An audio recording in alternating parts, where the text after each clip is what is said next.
How's it going, everyone? So in this video, I'm going to talk about how to get rid of flabby arms and back fat step by step.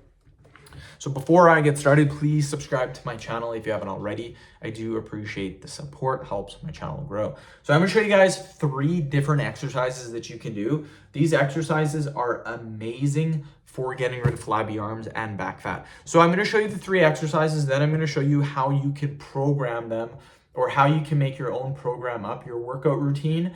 And I'll kind of explain that too. So the first exercise, you're going to get your arms like this and you're going to move them like this.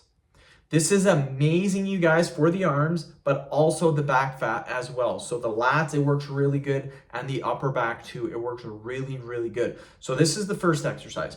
The second exercise is this. So again, arms up, and then we're just rotating them like this. This is the second exercise. Again, it's working the arms, the triceps, the biceps. It's also going to be working the back.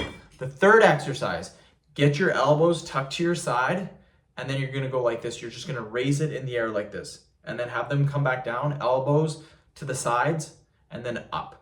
By having this, you can literally, when you do this, you can feel your lats. You can feel them activating. This helps to get rid of them. And then again, raising overhead also works the arms, the flabby arms, works the triceps, going to work a little bit of the bicep as well. To program this, I recommend doing quick 2 to 3 minute workouts 3 to 4 times a day, anywhere from 10 to 30 reps per exercise. That is it. You do this, and what's going to happen is the arms are going to start to tighten up, and the back fat is going to tighten up too. It's going to work amazing, you guys. It really helps too if you are in a caloric deficit and you're cutting weight. That works really good too. So end of video. Thank you so much for watching.